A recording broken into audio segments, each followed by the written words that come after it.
to ItzRafiq. In this video, I am discussing about the guidelines for Hslc's 2025 practical examinations.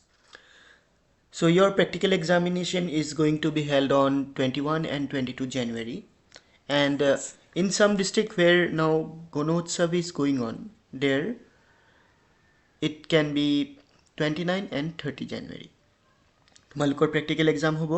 21 আৰু 22 January আৰু কিছুমান district যত গুণোৎসৱ চলি আছে means 21 আৰু 22 January যত গুণোৎসৱ থাকিব সেইবিলাক ডিস্ট্ৰিক্টত হ'ব 29 আৰু 30 January এইবাৰ তোমালোকৰ practical examination তোমালোকৰ স্কুলতে হ'ব যদি তোমালোকৰ স্কুলৰ সেবা registration code আছে আৰু যদি নাই তেনেহলে তোমালোকৰ স্কুলখন যিখন স্কুলৰ আন্ডাৰত exam দিয়ে মেট্ৰিকৰ so সেইখন স্কুলত তোমালোকৰ exam হ'ব আৰু examৰ দিনা তোমালোকৰ লগত admit card registration card আৰু এটা black ball pen লৈ যাব লাগিব আৰু examৰ সময়টো তোমালোকক previous day like যদি তোমালোকৰ exam আছে 21 ত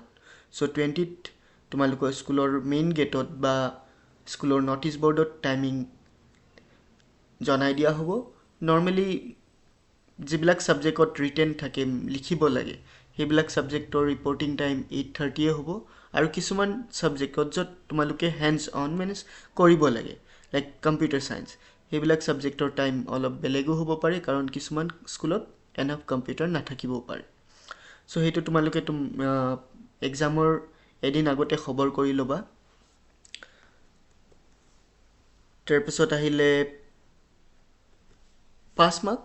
যিবিলাক সাবজেক্টত 30 আছে সেইবিলাক সাবজেক্টৰ পাস মাৰ্ক হ'ব 9 আৰু কিছুমান সাবজেক্টত 50 আছে সেইবিলাক সাবজেক্টৰ পাস মাৰ্ক হ'ব 15 মনত ৰাখিবা প্ৰ্যাকটিক্যাল এক্সামত এপিয়াৰ কৰাটো বহুত ইম্পৰ্টেন্ট হয় যদি তোমালোকে কিবা কাৰণত প্ৰ্যাকটিক্যালত এপিয়াৰ হ'ব নোৱাৰা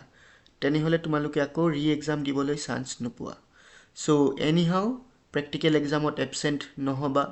এবসেন্ট হলে তোমালোকৰ এবছৰ জাস্ট ওয়েস্ট হ'ব আৰু যদিও এবাৰ প্ৰ্যাকটিক্যাল এক্সামিনেশন স্কুলত হৈ আছে কিন্তু সেবাই এজন এক্সটাৰ্নেল এপইন্ট কৰিব ইচ স্কুলত যাতে প্ৰ্যাকটিক্যাল এক্সামটো ফেয়াৰ মিন্সত কন্ডাক্ট কৰে সো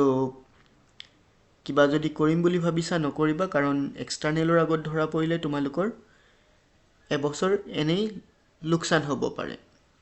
গতিকে ফেয়াৰ মিন্সত প্ৰিপেয়াৰ হৈ যাবা এক্সাম দিবলৈ ভালকে দিবা আৰু প্ৰ্যাকটিক্যাল এক্সামত এপিয়াৰ হলে এটলিষ্ট তোমালোকে পাস মাৰ্ক পাই যাবা কিন্তু যিবিলাক ষ্টুডেন্টক যাক ভাল মাৰ্কস লাগে 80 লেটাৰ মাৰ্কস বা তাতকে বেছি লাগে সো তোমালোকে প্ৰিপেয়াৰ কৰিবই লাগিব প্ৰিপেয়াৰ নকৰিলে এনে মাৰ্কস নাপাবা আৰু এবাৰ কোৱেশ্চন পেপাৰ সেন্ট্ৰেল নাথাকে means সেবাই পেপাৰ নবনাই তাৰ ঠাইত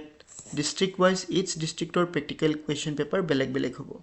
সেবা ওয়েবসাইটত অলৰেডি স্যাম্পল পেপাৰ দিয়া আছে সো পেপাৰ বিলাক তেনেকেই হ'ব আৰু স্যাম্পল পেপাৰ